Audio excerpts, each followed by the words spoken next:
Welcome. After talking about the onboarding process, its benefits, and the consequences of not having one, now we will start digging deeper to unravel the different elements that make a successful onboarding process. In this chapter, we will go through the pre-boarding phase, what it entails, and how you can start putting together your own pre-boarding process. Throughout this chapter, I will be referring to templates that you can download to start implementing what you will be learning in this chapter. As I mentioned in the introduction of this course, we are hoping that you can use the content and templates provided in this course to start the first building blocks of your own onboarding process. We all know these days how hard it is to find, recruit, and retain great talent. A founder or the people operations team must feel relieved every time a perfect candidate says yes to joining your team. The reality of the talent market these days is that the recruitment process of great talent does not stop at signing the offer letter. The period between the moment an offer letter is signed and the first day of the new hire is a delicate period during which other companies, recruiters, and directors of HR are still actively working at changing your new hire's mind and joining them instead. Therefore, once your new hire signs your offer letter, it is not yet the time to rest on your laurels, but rather the beginning of the pre-boarding phase, which starts the day your new hire signs the offer letter until their official first day at the organization.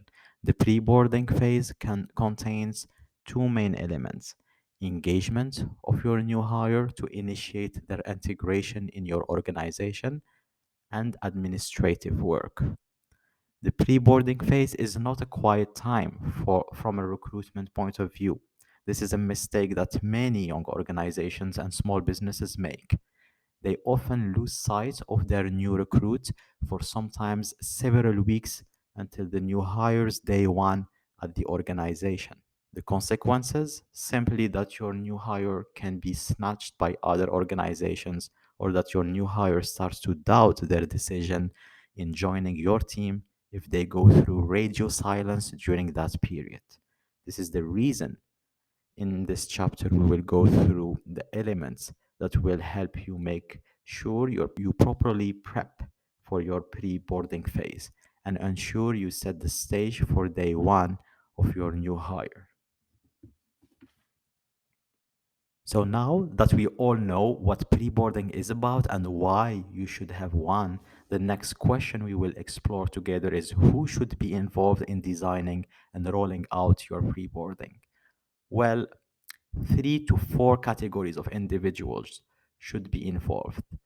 The first one is naturally your HR team or people's operations team. It is normal that for young startups to not have a full-fledged HR team early on in their development and have instead someone who oversees people's operations, such as recruitment, often alongside the founders of the organization. We see at Venture for Canada that this is often the case until the organization has 30 employees. Then a more dedicated HR team is put together. Until then, your people's operation person should be handling the paperwork of the new hire during the pre-boarding phase, which includes sending them their contract, list of benefits, and any document that captures working norms and HR policies, such as annual leave, sick leave, and so forth. The people's operations person will also be in charge during the pre-boarding of answering the new hires' questions about all admin related documents and tasks. The key when it comes to admin work during pre-boarding is for your people's operation to be proactive. For instance, they could book in advance time with the new hire to go over their questions or even suggest to clarify specific aspects related to paperwork that often new hires find difficulty with or struggle with. The second category of people to involve in the pre-boarding is the managers. Managers include the direct manager that the new hire will be reporting to, but also managers of other teams that will be interacting frequently with the new hire. The managers need to come together to decide what documents and projects updates across projects that the new hire will be involved in need to be gathered and shared with the new hire in advance. This will ensure when the new hire starts on day one, they will find all the content they need to go through. Finally comes the contribution of the founders. This category of contributors to the pre-boarding phase will be relevant depending on the structure and maturity of your organization. It may be the case that your team is still small enough that the founders are still involved in some stages of the recruitment and onboarding phases. If the founders are still involved, then their role will be that of welcoming the new hire and clarifying the vision and mission of the organization, and maybe even sharing aspects about the future of the organization. The big picture that the new founders provide can motivate greatly the new hire, since it will take them from the day to day aspect of their role to the big dream that your organization is aspiring to. It will help them find a bigger meaning of their role.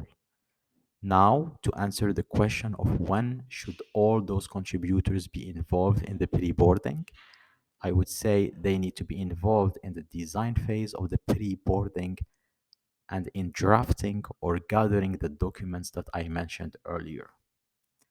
As soon as the new hire signs the offer, they should start to contract the new hire, share the relevant material, and schedule welcome and briefing calls during the pre-boarding phase. In this section, you will be able to download the onboarding process master checklist, which comprises not only all tasks your team should undertake during the pre-boarding phase, but also includes elements from the other parts of the entire onboarding process, such as what you need to do on day one, week one, and month one.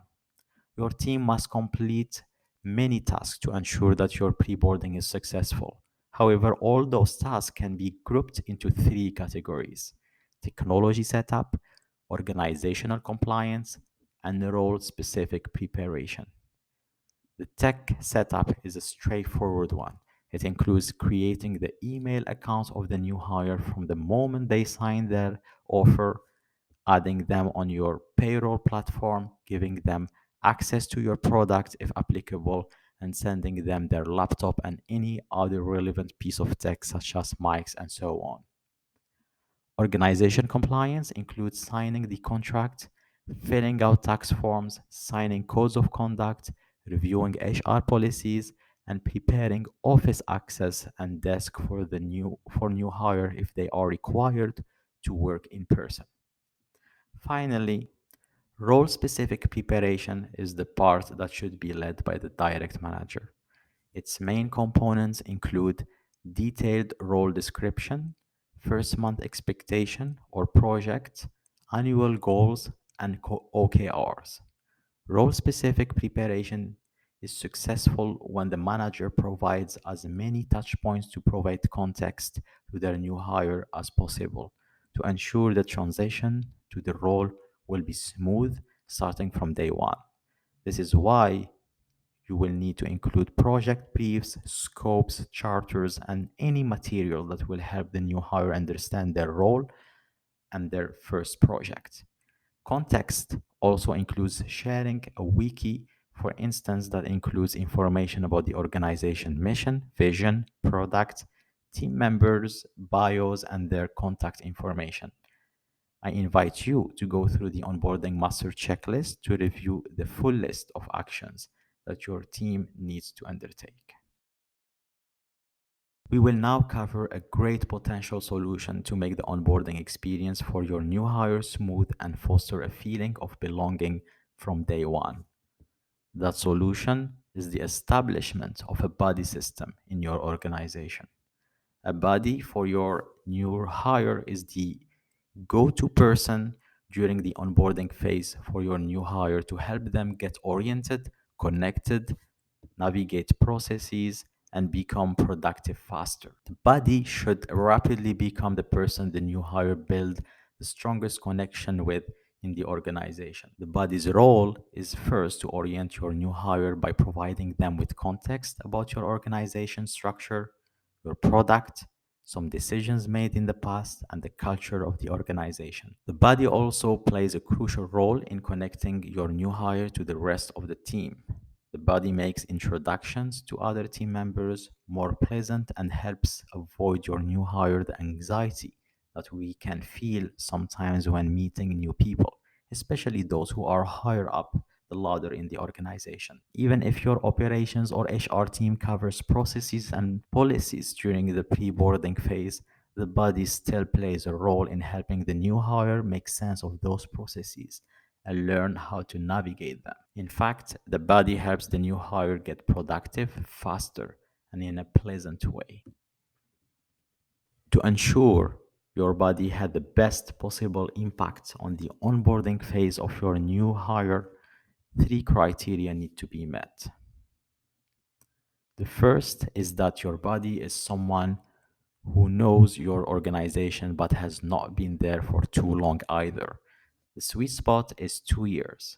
This criterion ensures the body can relate to the new hire during the onboarding phase. Second criterion is that your body is from the same team if possible to help the new hire understand the processes of their new team. Finally, it helps greatly that the body and the new hire report to the same manager. This helps the new hire in grasping faster how to report up in their day-to-day work. I have three pieces of advice for you to make sure that your body system is effective. One, define the duration of your body program. Usually 1 to 2 months is the norm. This will help the designated body understand the scope of their mission and dedicate the time and plan accordingly. Speaking of planning accordingly, the second piece of advice is to make sure that the designated body has the time to dedicate to the new hire. This means that you may need to reallocate some of their workload to make sure they can play the role of a body effectively. Finally, make sure to provide the body program with some structure. For instance, you may ask them to have a quick stand up call once a week and that the body reports to you if you are their manager on the progress made by the new hire in acclimating to the organization once a week or once every 2 weeks.